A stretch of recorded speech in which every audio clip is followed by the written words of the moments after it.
our fellow Americans. Right now, the COVID-19 vaccines are available to millions of Americans. And soon, they will be available to everyone. The science is clear. These vaccines will protect you and those you love from this dangerous and deadly disease. They could save your life. So we urge you to get vaccinated when it's available to you. That's the first step to ending the pandemic and moving our country forward. It's up to you.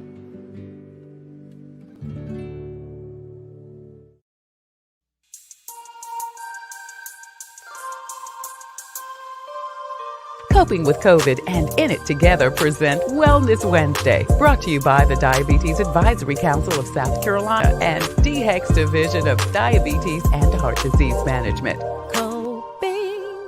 Coping with COVID with Tre Tailor.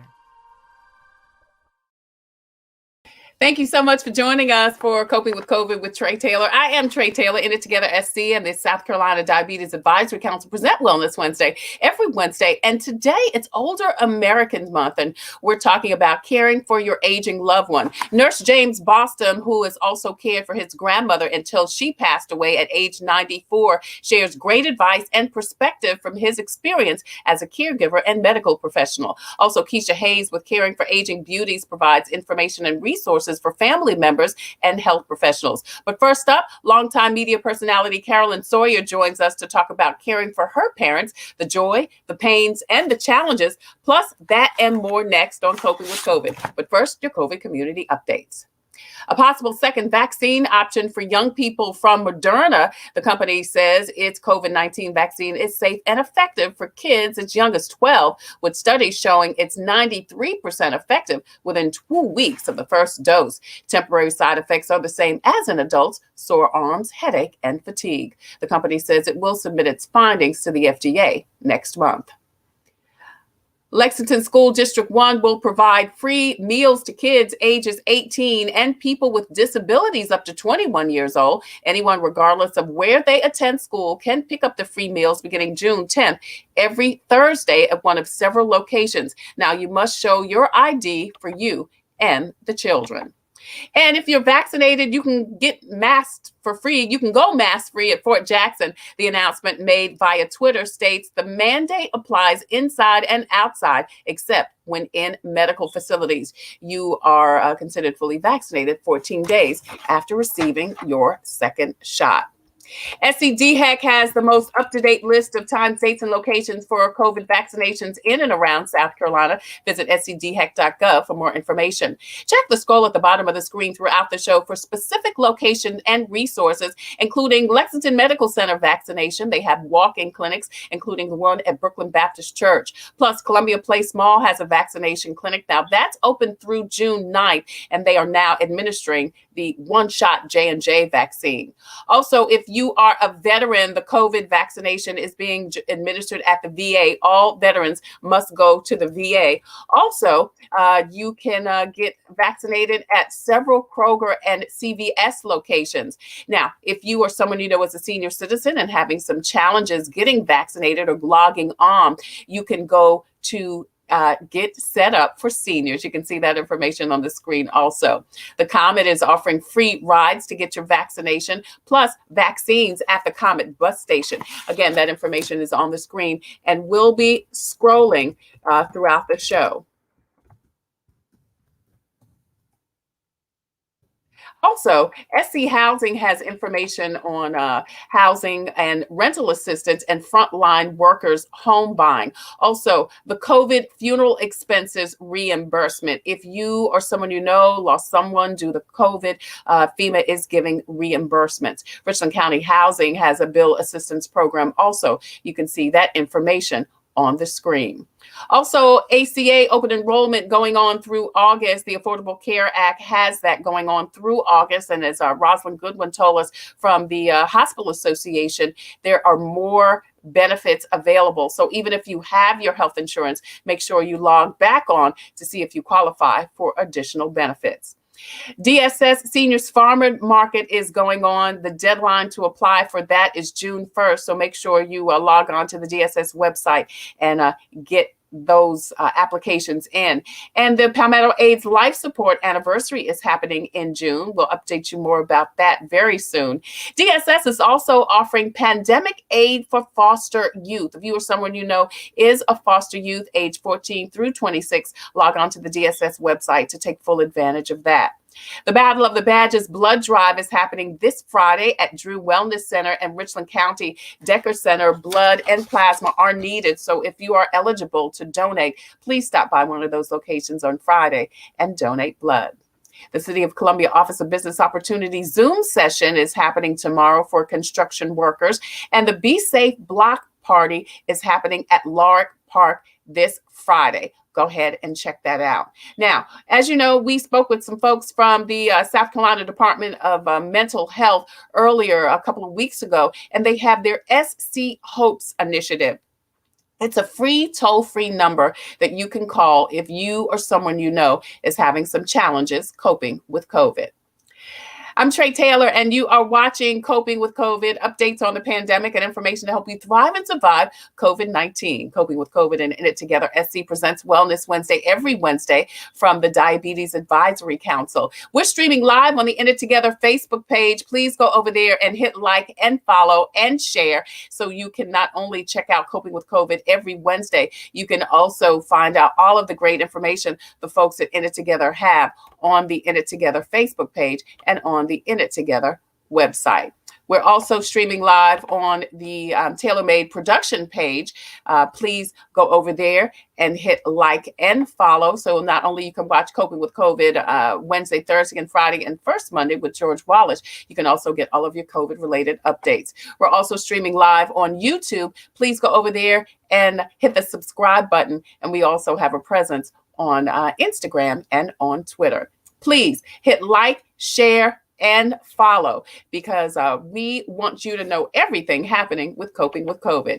Want to thank Betty Fletcher for joining us today on Coping with COVID. We appreciate you, Betty. Also, Renee Nelson says good morning, everyone. Thank you, ladies, so much for joining us today on Coping with COVID. Now, there are 40.4 million unpaid caregivers in the United States. 23% of adults over the age of 45 care for their parents or family members. And while the numbers also show most people overwhelmingly say it's rewarding, they also say it's stressful. Today, we'll talk about why and how to handle this growing trend, because one thing is for sure, we're going to get old and we may need someone to provide some type of care for us.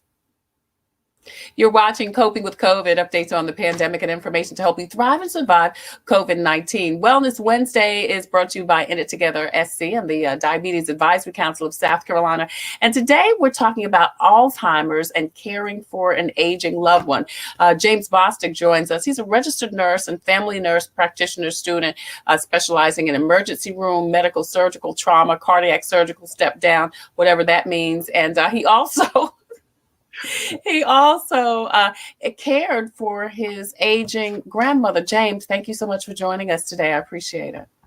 Thank you. I appreciate you having me. Yeah. I'm looking forward to talking to you because, I mean, you come to this topic from a personal and professional level. Tell us about your grandmom and how you ended up caring for her.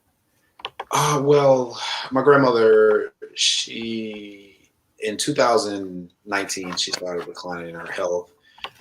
She was declining in her functionality in terms of walking around. She started using a walker, and this was a woman who was a former English and French teacher for 46 years. Didn't miss a beat, So she started declining. It ironic. She started not cooking. She stopped cooking. And she stopped driving. And then she stopped walking. We would have to take her in her walker to the bathroom, little things like that. And it was a steady decline. It wasn't, too fast. Right. And I just found myself coming from Columbia, going down to the Low Country every other weekend to help assist my mother and my uncle, her brother, with caring for her because, that was my world. She was my heart. And unfortunately, we lost her this past year to COVID. Oh, wow. I'm so in sorry. 2020. Thank you. I appreciate it. But she fought to the end. But during that time leading up to her getting diagnosed with COVID in September of last year. It was just a steady progressive decline, and I can see it. I can sense it. Me and my mother, we had the conversation. Myself and my uncle had the conversation about, getting things in order, and her getting older. And she lived till she was 94. But wow. But so she had a full life. She had a full life. She did. But you know what? I think the first thing, and when we talked to Carolyn Sawyer, who is a caregiver of her parents, I'm going to talk about this a little bit more. But I think the first thing is we have to come to grips with the person. And you said this a little bit, the person that you knew and loved as a certain way, strong, resilient, busy, is now different. The person that took care of you, now you've got to take care of. I think that's a big thing, shifting your thought process to realize this person is different now. I think it's definitely difficult for a lot of people to wrap that around their heads, because when you think about a nursing home, the first thing that comes to mind is, especially for my parents and my mother, especially, was, no, I'm not doing that. Nursing home, I can care for them. They're not going to give and provide the same care that I'm doing. Absolutely. And it's a little selfish, selfishly thinking and loving on that person. But sometimes you have to relinquish some of your care and some of your love and trust, and know that individual, that loved one, that person that you really care for, that cared for you at one point, will be in better hands. You have to trust and believe in God, and believe that they will be in good hands wherever you may send them or place them, for that matter. Well, I just went through this with an aunt of mine who recently passed just a couple of months ago, and her two daughters, one lives in Charlotte, one lives in Florida, and the one in Charlotte, we talked about this daily. My aunt was in the nursing home or in a rehab. Because she kind of went from nursing home to hospital to rehab after she had been living in her home for years and years and years. Now, the first thing is, she always said, I don't want to live in a nursing home. So the first thing is, you think you want to honor their wishes, Correct. But then when you're trying to juggle your own life, two daughters, everyone who don't even live in the same area, now you've got to uproot yourself, you got to uproot your family. And then, I remember talking to my cousin about, just what you said. I can give her better care. I can make her eat. I can. The people at the nursing home are not going to focus as much. They're going to say, "Oh, eat one time and keep it moving." If she doesn't, all of those things. And I think it's good intentions, and all of those things may be truthful, but it's just rough. It's a rough situation to be in. And that's why I'm glad we're having this conversation, because a lot of people, if they've not been in it or not in it now, you will likely get to that super, point in your life. You're right. It's definitely tough. I think people struggle. Again, you've relented it beautifully. A lot of people struggle with just the mental aspect of that one thing that I touched on, and you did as well. That, is this person going to provide care like they're supposed to? Because nursing homes honestly get a bad rep. I know before I even became a nurse, when I even was a tech at Lexington Medical Center during school, I was in college, nursing homes always had a bad rep. And even myself, I always say, nope, not working for a nursing home. Nope, not doing it. But, it's something that needs to be talked about amongst families, because you have to think a lot of people end up hurting themselves more physically and mentally, emotionally, going through that toll of caring for their loved one, and foregoing their own care. That's one of the biggest things that I see. I have a lot of people that come through my ER that have high blood pressure for years now and had it under control, and now it's all out of whack. It's 200s over 110s because and they're it's all now because of stress. With the stress, and they're not taking care of themselves, and they're not getting their medication. They're not going to their checkups as they should. So as a quick fix, they come to the ER. Let me get a couple of whatever drugs. Do what you got to do, doc. Let me get back to caring for mom. Let me get back to caring. Right. Because now you're not focusing on you. You're focusing on the other person. You are letting yourself go. We're talking to James Bostic. He is a registered nurse and family nurse practitioner student. And he also was caring for his aging grandmother. So How has your medical background, or how did your medical background help you when you were dealing with your grandma? It helped me with simple things that we don't even think about. For example, body mechanics. You have a lot of loved ones who care for their moms, their dads. When mom and dad is confined to a wheelchair, as my grandmother did, I have to take them to the bathroom. So we have to transfer her. At the time, I had to transfer my grandmother to and from the toilet back to her wheelchair. Little things like that. And watching my mom do it, because I challenged my mom one time. I said, Mom, let me see how you do it. My uncle, let me see how you do it, who already has a bad back at the time. Yeah. And them bending over with their knees and completely doing it wrong. That's a quick way to throw your back out. That's a quick way, and another way to also put yourself and your health at risk where you can't be able to care for your loved one. And I always say, as we always know, we've already heard before, especially as a community, you know, if you can't take care of yourself, how are you supposed to take care of a loved one? Absolutely. So Absolutely. it's little things like that. That's one of the most simplistic examples. Going back to my tech experience, just learning how to properly clean someone, how to properly change someone, how to properly check their bottom and make sure that they don't have any bed sores, you know, switching them, getting that pressure off their bottom, off the buttocks, different things like that. Those things, general population with no medical background, no one doesn't know.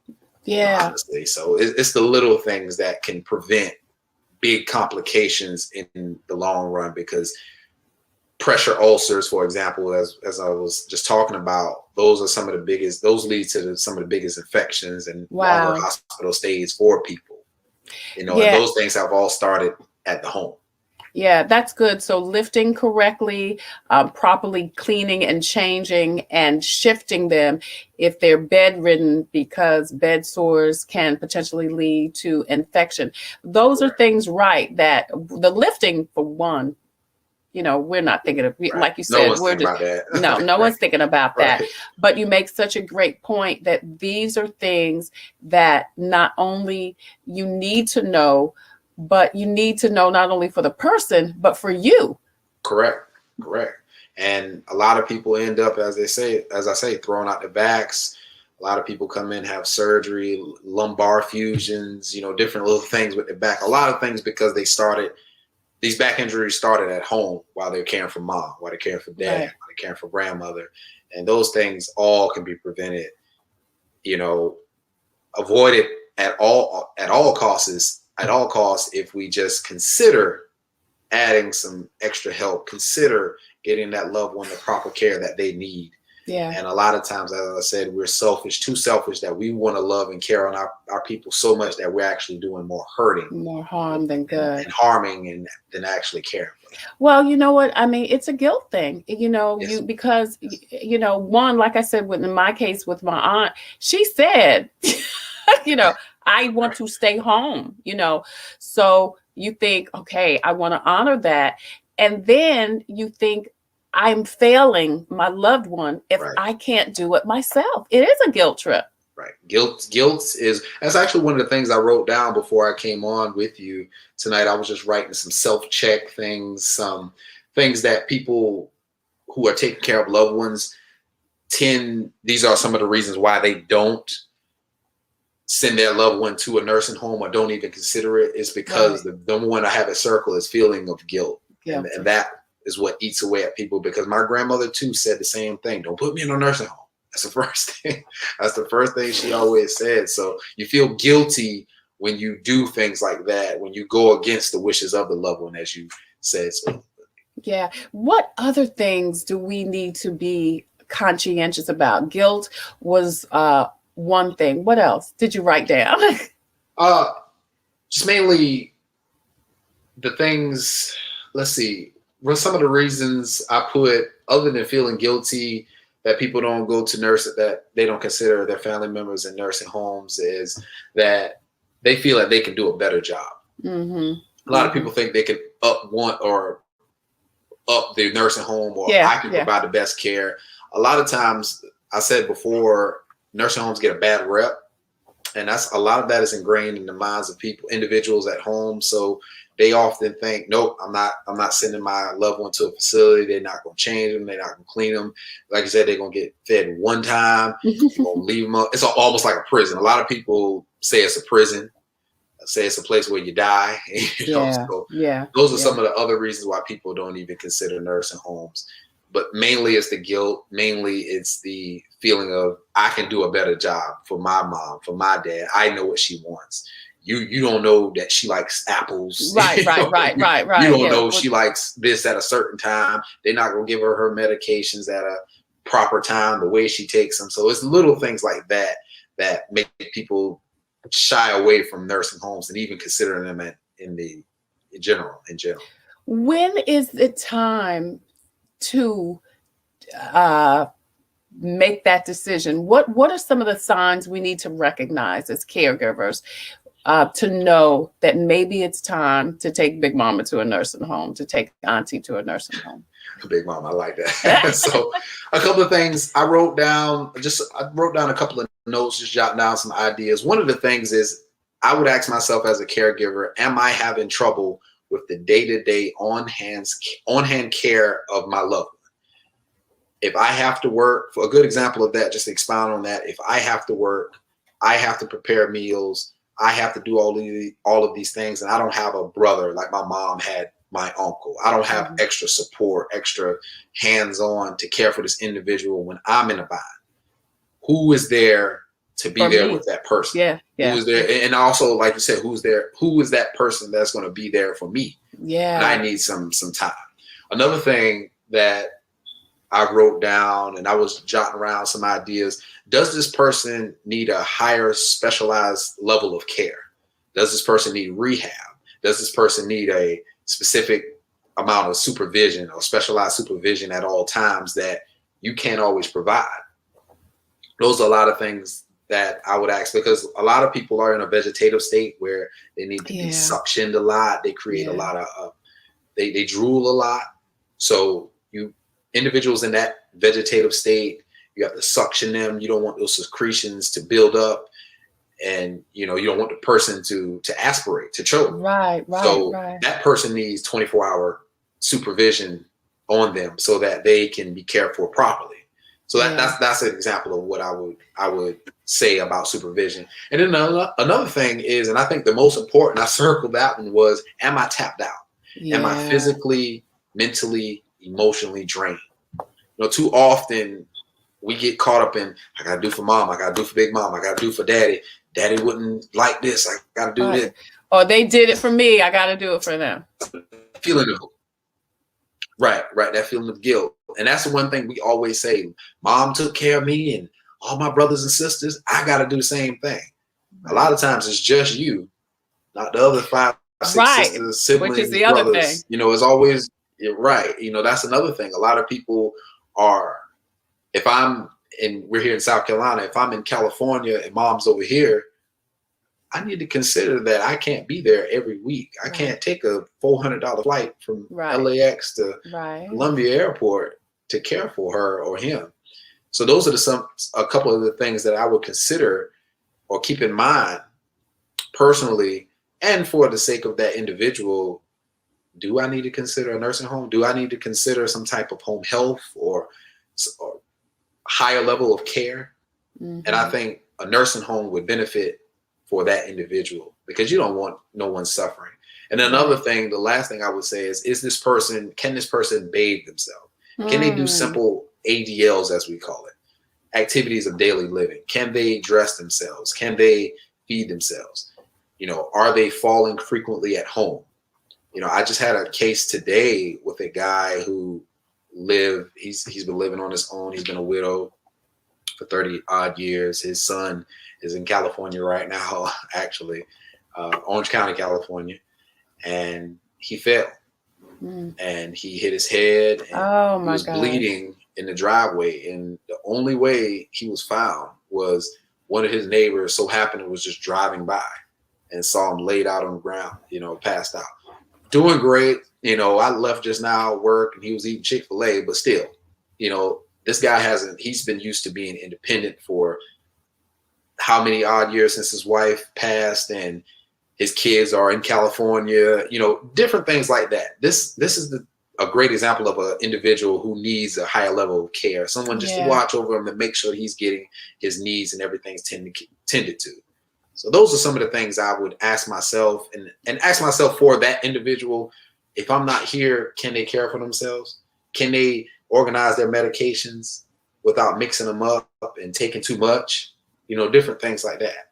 Yeah, it's almost like, and just a couple of points before we wrap up. We've got to take our personal thoughts, our personal feelings out of it. Exactly. And we've got to take the other person's, the person that's dealing with, the person that's actually the aging loved one's personal feelings out of it, because and think about what is the best thing for this person, not for me, not what they think it is for them, but be honest. And like you said, all of these checklists, which are great, and we're going to put that information up on the screen, but what is best for this person? Right. What is honestly best for this person? Right. I think that gets lost a lot. Yeah. We selfishly love on that person too much and so much that we forget that, look, this person needs this. Yeah. I can't provide it. I can't provide it. I can't provide it. I can't provide it. Yeah. James Bostic is a registered nurse and family nurse practitioner, and he also cared for his aging grandmother. Great information. Just such great insight, James. Before we leave, I want you to know, did you learn anything that you didn't know during this process dealing with your grandma? That's a powerful question. That's a very good question. I guess that was the first time I've been stumped all night. If I learned anything throughout that process, especially watching my mother and my uncle, I think learning when to stop and having that conversation. Yeah. Because my mother was very stern on, we're not doing this. I'm taking care of Katie Garvin. That's it. I'm going to do what I'm supposed to do. Lord going to bless me for that. Yeah. But, you have to, if I was speaking for my mother in particular, I would tell her now, going back, I would tell her, look, the Lord gonna love you and bless you regardless, because you're already here doing what you're supposed to do as a daughter.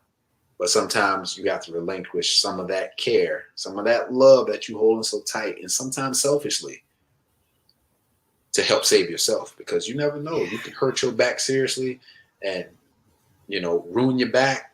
I've seen crazy things. People get paralyzed from turning too hard and tearing something in their back, tendons and nerve endings in their back, different little things. And then who's going to take care of that person that you have sacrificed your health for to take care? They're going to end up in a facility anyway. Yeah, she was going to be right next to my grandmother. They both been in the wheelchair doing crossword puzzles. Yeah. And you know what, James, I that had to be a hard conversation to have, because now you got to have that with your mama. That's your mama. Right. And she knows, I think with my mom, she knows that I and her other son, my brother, we have the best. We're going to provide what's best for her. Right. And I know she knows that. Right. Regardless, if we go later down the road, we have to face that decision. I know it's the same with my wife, because we've had that conversation. What would happen if something happened, your mom and dad gets older, and we've been guilty saying, hey, they can come live with us. Yeah. Not knowing what a toll that would cause. Right. But I think it's something where we need to sit down. We can't play checkers with that. This is something we have to play chess, and you have to strategize. I love that. Think about your next moves on what you want to do moving forward, because you don't want to compromise yourself. At the end of the day, you still have a life.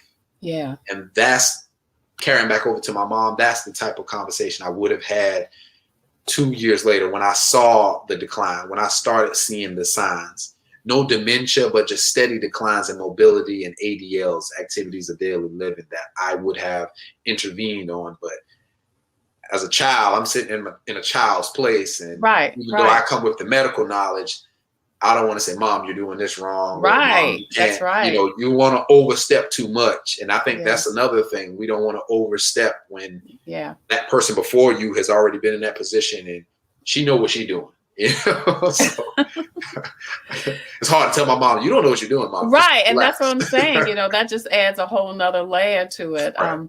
Thank you so much, James, for just coming and talking and being so transparent and open and honest, and giving us the medical knowledge and personal knowledge about caring for an aging loved one. That's what we're talking about today on In It Together. SC and the Diabetes Advisory Council of South Carolina present Wellness Wednesday every Wednesday here on Coping with COVID. Coming up next, we're going to talk with Keesha Hayes. She's with Aging Beauties. James talked a little bit about how do you know when to choose a nursing home. Well, we're going to talk to Keesha about that coming up next on Coping with COVID. I'm Tre Tailor. Thank you, James. Thank you.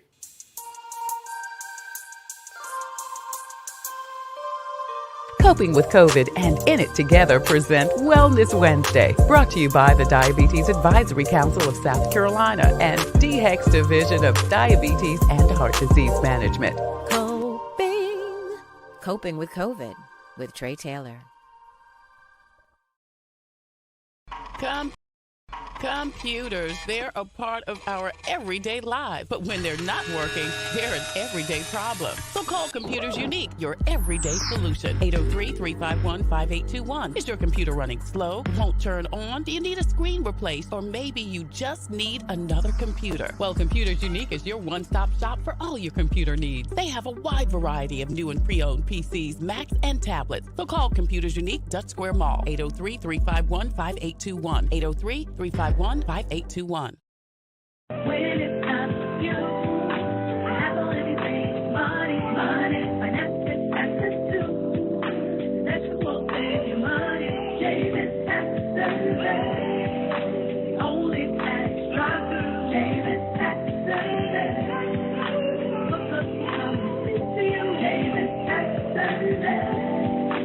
Handling your money out of bounds, Davis Tax Service. Visit Davis Tax Service today, 803-419-1001. The Comet gives me a reliable source of transportation. It's very convenient to me, and they have wonderful drivers. It's clean, and it builds community. It's fun to meet people. It makes me feel like really independent. It's just fun. It's always going to be there and gets me everywhere I need to go. We try to ride every single day. Comedy is our livelihood. In It Together, SC and the Diabetes Advisory Council of South Carolina present Wellness Wednesday every Wednesday here on Coping with COVID. I'm Tre Tailor. Hey, please continue to post and share this information out. It is so important. As I said earlier, 40.4 million unpaid caregivers are in the United States. 23% of adults over the age of 45 care for their parents or family members. One of those people that is in that role is a face that's very familiar to South Carolinians, media legend Carolyn Sawyer, the author, entrepreneur, and multimedia platform journalist, moved back to the Carolinas to care for her parents. And there she is, beautiful. Thank you so much for joining us today on Coping with COVID. Look, welcome back to South Carolina. But I've never left South Carolina. I have changed my life considerably. Yeah. You know, I commuted for 20 years from Columbia to Washington. And so a lot of people thought that I was out of town. So after I left WIS, I started doing government contracting with the company. And so I think I saw Congressman Clyburn at least once a week on the flight from Washington to South Carolina, and we'd both be fighting for the exit row. But I did that for 20 years. And I think I always knew, though, that I wanted to be close to Georgia, which is where my parents were, in Atlanta. And as they began to age, I would obviously fly home, and then I'd hop in my car and hop on I-20. And I did that a lot. I mean, in the early days, I probably went home once a month, and then it was twice a month, and then it felt like it was almost every week. And I had one of those epiphanies on I-20 coming back home where I was falling asleep and it was daylight. Okay. Oh, wow. And Yeah. so I had a conversation with my mom and I said, I want to be able to help you as much as I can, because she was very adamant about having my father remain home. And I was listening to Nurse Bostic with great interest. And it's interesting. I think the bottom line is, Trey, everyone should be having this conversation. Yes. Should start it now, and you should have it on an ongoing basis. And so when I think back, though, I think in the back of my head, I always knew that part of South Carolina was being close to them in the event of an emergency or in the event of something. And thank God there's been no emergency. They've just aged, and people do age. And so they're both in their 80s. But I was able to convince them to come hang out with me in Charleston. This is Dad on his deck, his COVID deck. I think he likes it. What do you think? Look, he is looking like he is like chilling. He's chilling. Hey, the geraniums are there. He's Yes. got a little nap going. So, it gives him an opportunity to come out of his room and to get some fresh air and to enjoy nature a little bit. But it was a tough decision, I know, certainly for my mom. I mean, Atlanta, they've been there since 1975. And while we have always been a very close-knit family, I love this picture because this is like 4 of us. You can see the hand of my brother. And so often I think of this as mommy, daddy, and me, but it really does include Tommy, who's over there in the corner. Tommy helps me out immensely. I see my mom coming up. She doesn't realize I'm live. You might want to stand over there. I love this. I'll be back in a second, okay? Mom, everybody knows to wait. No emergency, okay? Things happen. All right? They do. So bottom line is, I was able to convince them to come and to hang out with me. And so we decided the spot to do that was going to be Charleston. So I'm still in South Carolina. I'm in Charleston. I live with them 24/7. It gives me a bit of comfort. The other thing I would tell people, Trey, is ask for help and take every bit of help you can get. So often, and I was listening to Mr. Bostic talk about, people think you can do it all. No one can do it like me. Ask for help. You cannot do it all. I'm here to tell you cannot do it all. We were fortunate in that my father is a veteran. And so we have accessed every veterans program we think we know about. And if y'all listening and watching and you think you know some that I don't know about, text me, email me, and let me know, because I will investigate that too. I know they're tired of hearing me. They're tired of my letters, but that's okay. My dad served 26 years in the United States Air Force. And so he was entitled to that benefit. We don't utilize the hospital as much, but the blessing is we are literally across the bridge from the VA hospital if we needed to. The other thing that we learned in this journey, his physician in Atlanta told us about hospice care. And a lot of people think of hospice as end of life. End of life, yeah. They've changed their profile. And the reality is that Medicare actually pays hospice for those individuals who qualify for the need for the service. And so we engaged my dad with hospice back in Atlanta. And what's been nice is that's been portable, and probably more portable than the VA services, but that's a whole nother story. But that allows me to have 2 things that are most critical. Someone who comes in and helps by giving my dad a bath. The other piece is we get a nurse on a regular basis, and that nurse comes in to check my dad once a week. They actually wanted to come twice. I said, whoa, once is good. But it gives you a peace of mind, because I'm not a medical physician. I'm just a daughter trying to make sure he's comfortable. That's my brother. Yeah, see, he's in there. He's doing his thing. We have a great system too. My brother lives in Virginia, and so he comes down once a month. And one of the lessons I learned from that is when he hits the door, Trey, I'm gone. And if you don't do that, then what happens, and this has happened to me 1 or 2 times, you start falling into the fold of all the daily activity, and you look up and then brother is flying out and you're still there and you didn't get any rest. So I leave and I go somewhere to get some rest, somewhere where I can sleep and restore my energy, and then I can come back. And that system so far seems to work. Well, I think you're blessed though, Carolyn, because oftentimes, even when there are multiple siblings, it's just one sibling that's taking care, or one family member, because that person is the closest, that person is the most responsible, that person is the one, and in families, there is somebody that is the one. So I think you're very fortunate, not only to have your brother, but then to have the sense of mind to say, when you're in, I'm out, because I need that break. Oh, absolutely. But understand something too. And I love my brother dearly. Don't get me wrong. but he is not unlike many men that we meet in the world. Yeah. And that means that sometimes you can't hint, you can't assume that they see you're exhausted and you're falling over. You actually have to say to them, yo, I Yeah. need you to come in here for Right. 5 days, not Right. 3. This your mom and daddy too, right? Right, exactly. Not 1, not 2, not 3. I need 5 days. Okay. Or yo, we need to do that. And so sometimes as women, and particularly we women of color, sometimes don't think that we need to ask anyone because we can do it ourselves. If they didn't see it and they didn't know it and they didn't do it, then we could do it ourselves. And you'll kill yourself doing that. So I'm not afraid to say to him, I just called him yesterday and we have a lot of mini chats about staffing. And I said, I'm about to make a change. And I'm making changes because obviously in aging and the elderly, the condition changes with some fluidity. So I said, I'm about to make a staffing change. And I just wanted him to know about it. I wanted him to be on page. So we have those kind of fluid conversations about care. We have my mother obviously engaged in the process as well. So it's a lot. It is a lot. But for us, it was the right thing to do. And I've said this all along, and I say this about family healthcare in general. You've got to do what is right for yourself. Right. Although I found it interesting, Trey, as Bostic was talking about, nursing homes. I'll challenge your audience members to just pick up the phone and call 3 nursing homes randomly. You just pick whichever ones you want to out of the phone book. What they're going to find, Trey, there aren't a lot of open beds. And so the options for a lot of families are closing because there's not the bed availability. These are the baby boomers that are aging. Right. And so that's why it's so important to have these conversations and to figure out your plan now. I have some dear friends who years ago, when the daughter built a house, she built an in-law suite. Good thing, because mother had a stroke, mother and father had to be moved out of state, and at least they had some place to immediately place them.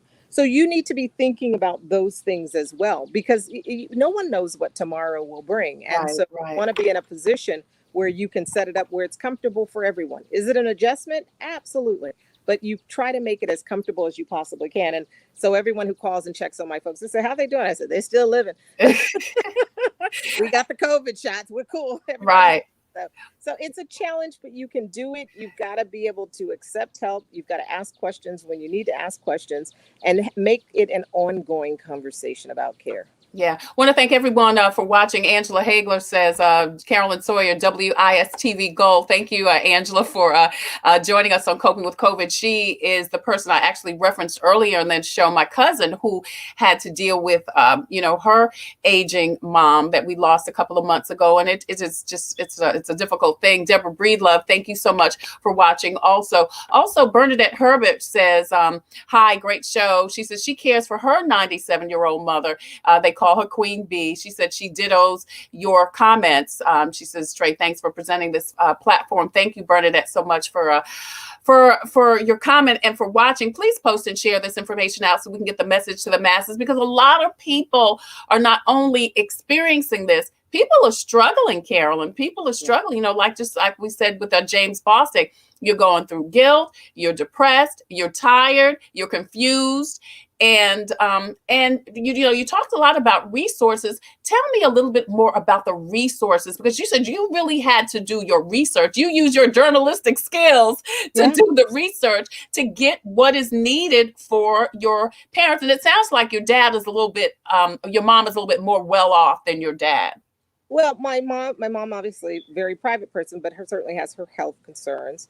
She's 81. I mean, she's not running marathons. She's 81. She's right in there. She's co-caregiving, so we're doing it together. I mean, she was doing this by herself for 10 years. Wow. And so, when my brother and I talk about it and we look at it in retrospect, and a lot of people will recognize these words when you call home and your mother says, "I'll let you know when I need some help."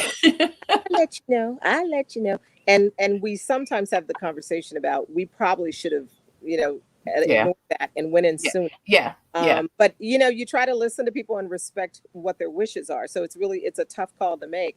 But, you know what the other thing is? I think you are dealing with a person who you've always known to be strong and resilient, has taken care of everything, has taken care of you. So I think it's hard to shift your mind to think this person who's always taken care of everything needs some help. Yeah, well, and we all need help. I need help. And I have to tell my mother that sometimes. I don't do this all by myself. I have producers, executive producers, writers. I haven't run this company for 25 years by myself. It doesn't work like that. Right. And so a lot of what I do, to be honest, Trey, it feels like I joke and I say I have like a home health business, but a lot of what I do is manage the resources. I look for the resources, I manage the resources. The other thing that's great is my brother has a finance background, right? So he pays all the bills and all that gets taken care of. So I can focus on care. Years ago, we decided to divide it up. And I said I would take health and wellness. It was called health and wellness back then. It wasn't called care, long-term care. He would take the finance piece. And so we laughed a few years ago. I said to him, you want to switch? And he was like, right. Right. But it's, we made that division early on, and we've made some decisions in order to manage it. And it's not easy. It's not easy for anyone. And I just hope, people keep nudging me. I know Dr. Bell, who's my mother's physician down here in Charleston, was nudging me and saying, you ought to go on and talk about this. You ought to be talking about this as a journalist. So that's why I agreed to come and talk to you today about it. Because I had about 16 things that are going on up under that roof. But nevertheless, a lot of what I do is research, manage, and I'm not afraid to ask. Right. One of the first times I remember meeting, trying to figure this all out, I called a girlfriend of mine who was in New York. And she and I have been friends for 30 years. And I always knew in the back of my head, every time I saw her, her mother had, a lady that was with her that cared for her. And I just called her out of the blue. And, she's on Wall Street and bell's about to ring. And I said, I need to talk to you. She called me back and I said, what are you doing? Where do you get these people? How do you do this? She walked me through it. She asked me, even literally held my hand and made sure that I took off and had smooth sailing. And so I've talked to so many people, but I keep track of who I talk to. I'm still part of 2 or 3 groups that are out there on Facebook. I mean, Facebook's a good tool. There are a couple of groups, and honey, sometimes you think you're having a bad day. There are folks that are really having some bad days.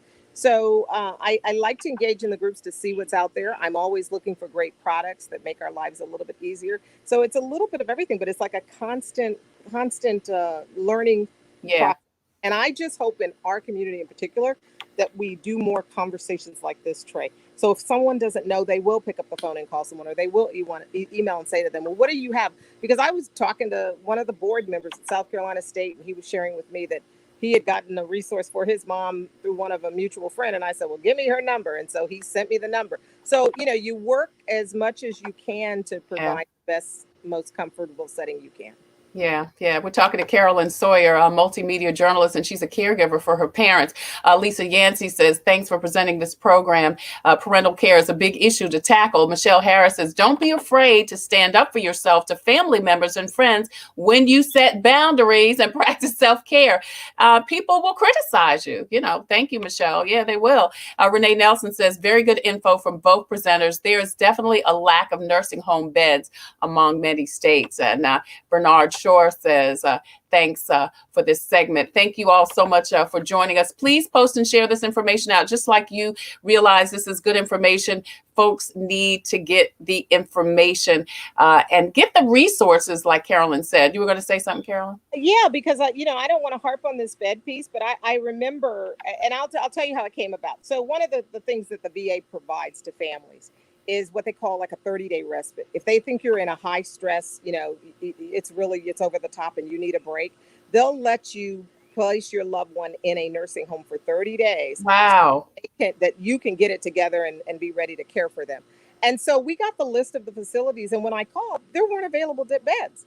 And then, I started diving in a little bit deeper because I wanted to know what cost incurs. Right. And you're talking about nursing home beds these days can run you anywhere from $5,000 to $8,000 a month. Wow. So for families, you've got $5,000 a month. Good God. I challenge you to do the random call, and you will see. This is an expense. It's easy to say, oh, you put them away. Then that entails a lot of things. That's why you see in many cases where you see families where the parents have to sign over the house because the house ends up paying for the stay. But the stay itself can be $5,000 to $8,000 a month. And so for those of you all who are much younger than me and you get an opportunity to do some long-term care, you need to get the long-term care so that you'll have a benefit to be able to care for that. Because, I can't help you but wonder, Trey, I'm looking towards 60. Who's going to do all this for me? I don't have to. Right. So, this is a continual conversation we all should be having about how we want to be cared for and treated as we age. You're absolutely right. And I do hope that we can get together and collaborate to have this conversation, because you're right. This is a conversation, just like Dr. Bell said to you, that needs to be had. And I do think particularly among African-American women, because we are superwoman. I am woman, hear me roar. And we want to do it, and we're going to do it. And we take so much on ourselves. And you're right. And the bottom line is, who's there for us? Yeah. Carolyn Sawyer has joined us today on Coping with COVID. Ended Together SC and the Diabetes Advisory Council of South Carolina present Wellness Wednesday. Every Wednesday, it's Older Americans Month, and we've been talking about caring for your aging parent. If you want more information on Carolyn and all of the great things that she's doing, you can see her information, Carolyn, at TomSawyerCompany.com and TomSawyerCompany.com, and you can see her phone number also on the screen. So hit her up. She's right there in Charleston, taking care of her mom and dad. And she's got some great things going on Facebook. Tell us before you leave, Carolyn, what you do have going on. How can we continue to see you and support you? Well, it has been a blessing, even with everything, transitioning, moving them in, COVID hitting. And we started our programming that we've been providing for the last year, Doctors on Call. And we specifically have been looking at individuals who are in a high risk because of their health disparities. And we're more than pleased and honored when one of our clients came and said they would actually do a grant. And we did that grant work with Simmons University out of Boston. So we were attached to the Gwen Ifill School of Media, Arts and Humanities. Awesome. We had Wow. some students that have been working with us, and that platform continues. And so we engage and ask people to certainly follow us and to look at some of the past messaging, which is still relevant today. I mean, I still don't go too many places without a mask, and I really do need you to be 6 feet away from me. I know that's right, girl. Got old people I got to care for. You need to get away from me. Yeah. So, but thank you for doing this, Trey. It's so important, and a really and truly, the planning and the ongoing conversation is what will allow you to do it in the best possible fashion. There's no perfect way to do it. You got to do what's right for your family. And some days you just kind of say, I did the best I possibly did. Yeah. And give up the guilt. You do the best you can at the time. Wow. Fortunately, I have to tell you, and I'll be quick. I mean, I've been thankful that there's been no guilt. And I'm thankful so that my mother, when I was younger, said, follow your career, follow all your dreams. And I did just about everything I thought I wanted to do out there, Trey. And so this is a wonderful time for me. And I'm just thankful that God has kind of created a space where I can take care of them and be at peace. And what will be, but I thank him for that. Yeah.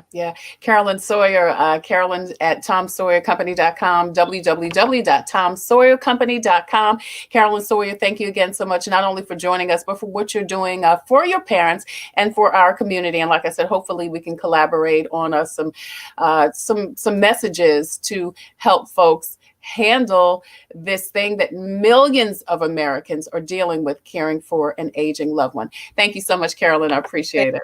Take care. Great job. Thank you. Thank you. Beautiful. Ended Together SC and the Diabetes Advisory Council of South Carolina present Wellness Wednesday every Wednesday here on Coping with COVID. I'm Tre Tailor. We are going to talk to Keesha Hayes coming up next with Aging Beauties. We talked about how to decide if you should take your aging loved ones to a nursing facility. We're going to talk about that coming up next on Coping with COVID. Computers, they're a part of our everyday lives. But when they're not working, they're an everyday problem. So call Computers Unique, your everyday solution. 803-351-5821. Is your computer running slow? Won't turn on? Do you need a screen replaced? Or maybe you just need a Welcome back to Coping with COVID. Computers Unique is your one-stop shop for all your computer needs. They have a wide variety of new and pre-owned PCs, Macs, and tablets. So call Computers Unique, Dutch Square Mall. 803-351-5821. 803-351-5821. How will you remember the year 2020? COVID. Losing my job. Working 12-hour shifts in a mask. Losing my grandma to COVID. COVID has claimed thousands in South Carolina and strained our health system, schools, businesses, and families. If you're struggling and need to talk, call SC Hopes. That free call can help put you in touch with people who can help. This goes for healthcare workers, teachers, restaurant employees, parents, anyone and everyone. SC Hopes. Mental health and addiction support for challenging times. You can eat what's good to you and good for you, too. Yes. Get the Dash for Southern Soul cookbook free. All you have to do is ask. It's packed with delicious Southern-style recipes with a healthy twist. You won't be able to taste the difference, but you will be able to feel the difference. Yeah. Inbox your email address to the In It Together or Tailor Made Productions Facebook page, and you'll get it straight to your mailbox. The Dash for Southern Style cookbook and a Coping with COVID face mask. From In It Together SC, the Diabetes Advisory Council of South Carolina, and Coping with COVID. Coping with COVID with Tre Tailor.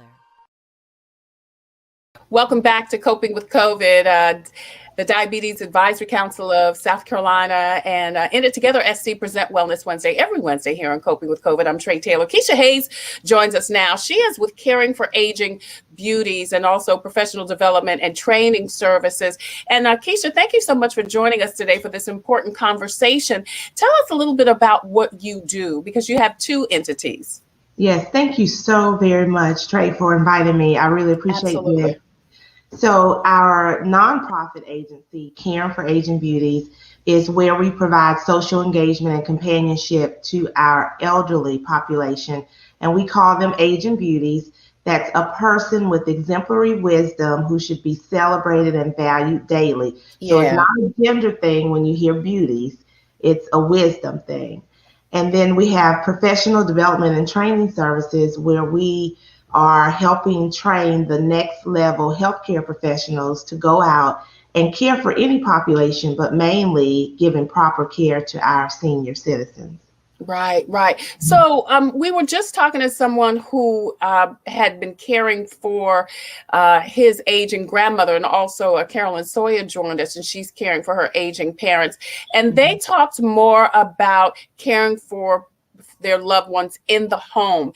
Now, there's a specific, challenge, for lack of a better word, or some things that people need to keep in mind when making the decision. And this is the big thing, making the decision that maybe the best thing is that that person go into a nursing facility. What are some of the things we need to look for when making that sometimes difficult choice?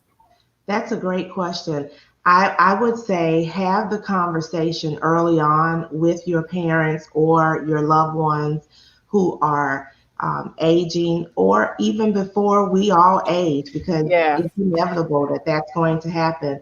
And sometimes we wait until there's an incident or some type of sentinel event, something great that happens that causes us to have to make that decision abruptly or quick. And then now we're kind of scattered and don't really know exactly what we need to do. So that conversation being had is first. But when you do make the decision to have your loved one be at home, you need to make sure that there is proper supervision all the time. And you have to assess your loved one to even be sure that they can be at home or it's safe for them to be at home. If they can't do anything for themselves and there's not going to be someone consistently being there to take care of their activities of daily living, the bathing, the dressing, the feeding, to supervise them if they're getting up, walking around, then it's not safe for them to stay there, because you have to figure out whether or not they require 24 hours of licensed supervision. So if they require supervision all day and you as a family member can't provide it, or there's something going on medically with them that you aren't trained to do, then just think about the risk you may put your loved one in. So that will tell the story as to whether they need to be at home or not. How do we make the right decision to choose a nursing facility? Are there some things we should look for? Yes, absolutely. Whenever you're going to look for an assisted living community, a nursing home, whatever the case may be, please make sure that you're not just seeing the surface items, and I'm not saying this to say that the people that work in these facilities aren't doing the right thing, because we're hoping they do. But there are times when I help individuals find a place and there's people that make it look so good. They tour you around. It's nice and clean that day because they know you're coming. But I would recommend that these individuals that are looking for a place pop up when they don't have an appointment, so that they can see the daily routine that's happening when someone isn't expecting them to be there. Also, ask about the staff and how long the team has been there. If you're finding that there's a turnover rate, then there's an issue going on with the care, because there's not any continuity of care because people are leaving. And then that says a lot, or could say a lot, about leadership. And then just ask them for their last surveys that they've had with DHEC, and make sure that you can, visually see what has been happening there. Are they getting good surveys? Are they taking care of their residents? And then when you look around and tour, look at the residents and see if they look like they are happy, if they are involved in activities. You're seeing activities going on during the time that you're in there. Check the meals and find out what they're feeding them, because you want good nutrition. So it's a lot of different things to look for, but those are, off the top of my head, the most important. It's very important to check those surveys, though, to see what DHEC is finding when they're going in to do their surveys. Should you also maybe find out what some other family members of those residents have experienced? Absolutely. They will give you a very real indication of what is happening. So please talk to other people as well. That's a good point to bring up. And 9 times out of 10, if a person isn't being treated right and they feel like they have a family that they can talk to, they're going to tell their family member about it. The thing that I've seen in nursing homes and assisted living homes is that when the family is involved consistently, there's a difference that happens with their loved ones. I know that may not always be right, but it is what it is. It is what it is. But if you have a mother in a nursing home and the staff sees your siblings or you coming in all the time, they are on high alert that I better be careful with what I'm doing or not doing.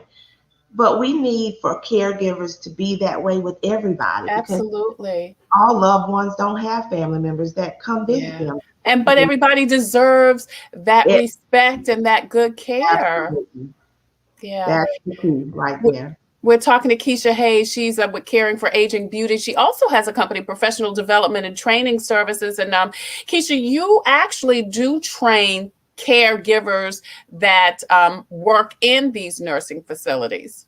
Yes. Our school, we have a nurse aid program. It's 5 weeks long. We also teach EKG, phlebotomy, and medical assistant. So we are keeping up with the latest techniques on what to train, how they should be trained to care for people. The thing that we're seeing now is that people are missing the bedside manners. So we try to emphasize that more so. We want you to have your technical skills because that's important to keep you safe, and most importantly, the resident you're caring for safe. But we also want your attitude to be great.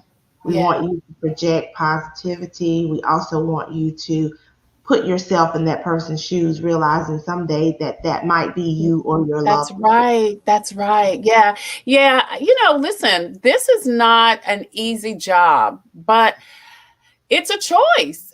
Just like any profession is. And if you're going to get into it, like you say, get into it for the right reason and get into it to really love and care on these aging beauties, as you say, because if you have gotten to a point in your life where you are at this point, you deserve the utmost respect and appreciation and amazing care. Exactly. And, if you are a caregiver out there and you are supporting anyone in the healthcare industry at home, in a facility, remember your why, the reason why you got started anyway. And you don't need to go for just a paycheck. Yes, you want to get paid. This is how you take care of your family. But your why is that purpose behind why you do it. And I have students write essays all the time about why are you coming into the healthcare industry. Some are coming in because they've lost a grandparent, due to some illness. Some are coming in because they want to see people being treated properly, and they feel, just like you mentioned, that they deserve it. Right. And it should happen. So remember your why. And all of us in the healthcare profession, we had to remember our why when COVID came, because look at all the challenges we faced being on the front lines.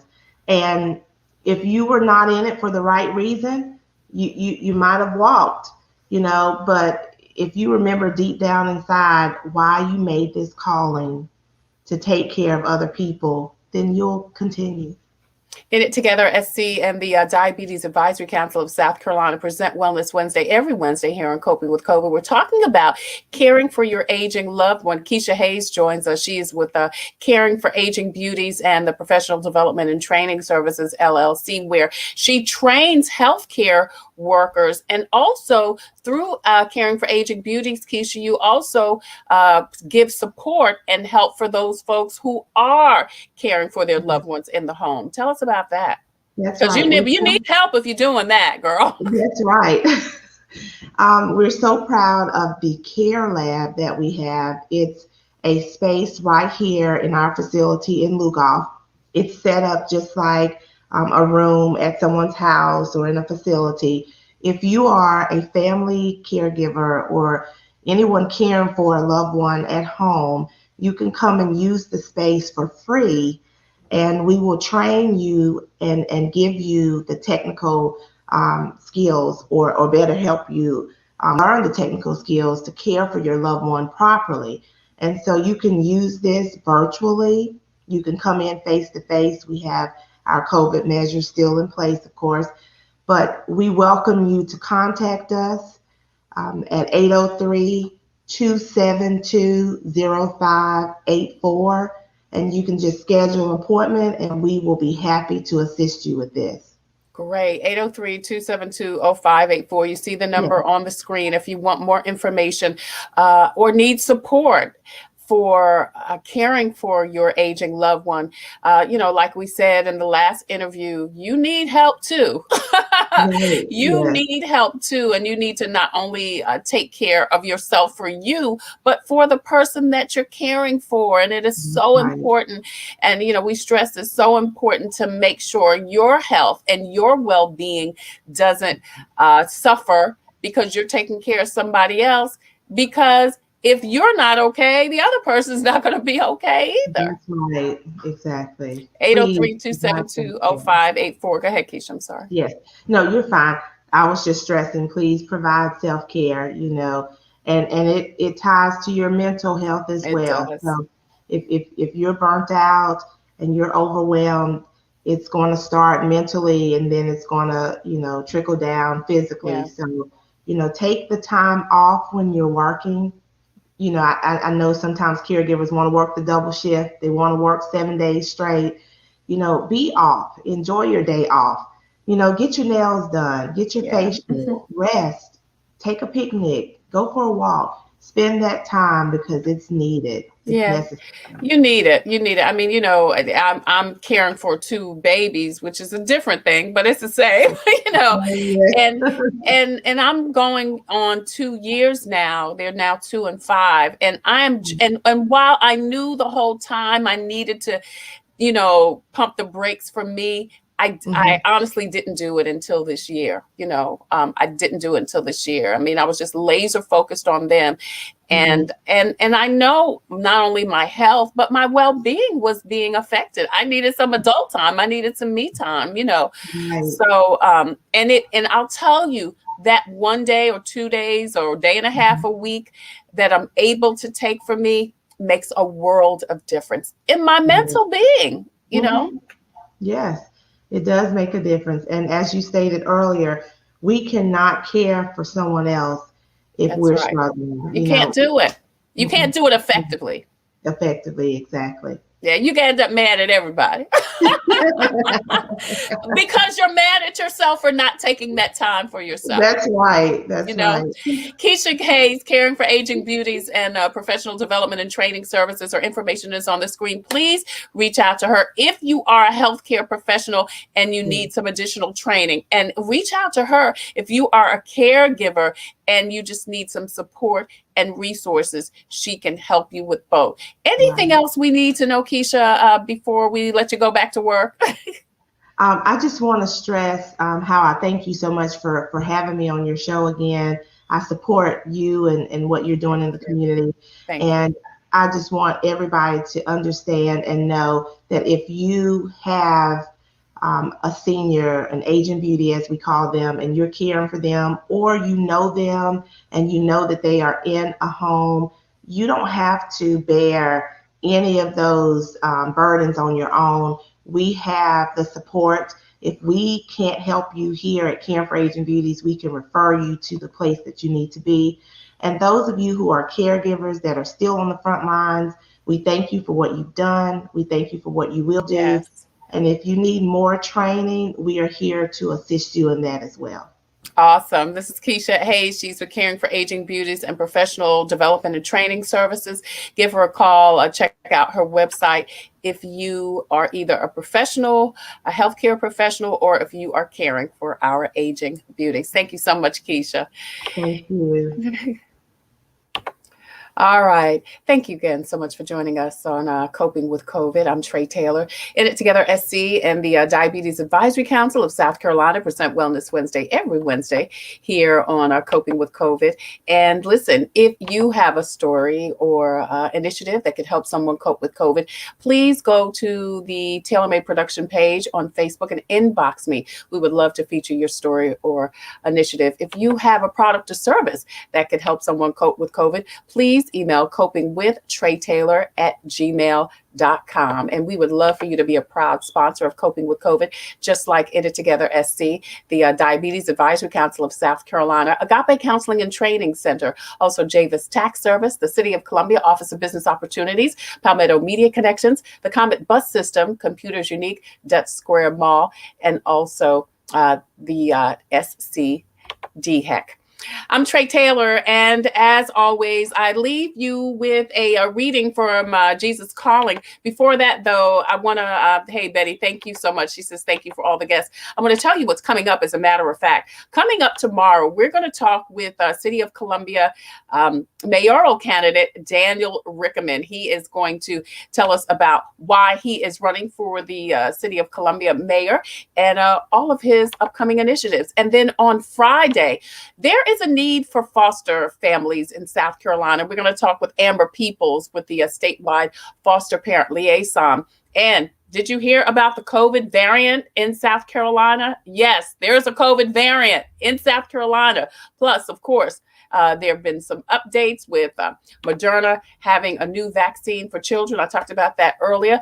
Well, Dr. Helmut Alberg is going to join us Friday to talk about all of that and more, your COVID updates and a need for foster parents. That's coming up this week on Coping with COVID. As usual, I leave you with a reading from Jesus Calling. And today, on May 26th, Jesus says, in a world of unrelenting changes, I am the one who never changes. Jesus says, I am the Alpha and Omega. I am the first and the last, the beginning and the end. Find me in the stability for which you have yearned. I created a beautifully ordered world, one that reflects my perfection. Now, however, the world is under the bondage of sin and evil, and every person on the planet faces gaping jaws of uncertainty. The only antidote for this poisonous threat is drawing closer to me, Jesus says.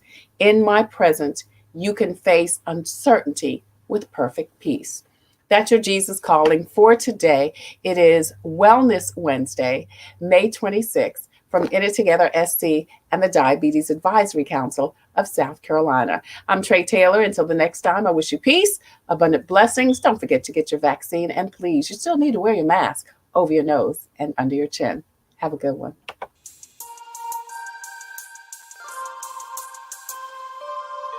Coping with COVID and In It Together present Wellness Wednesday, brought to you by the Diabetes Advisory Council of South Carolina and DHEC's Division of Diabetes and Heart Disease Management. Coping with COVID with Tre Tailor.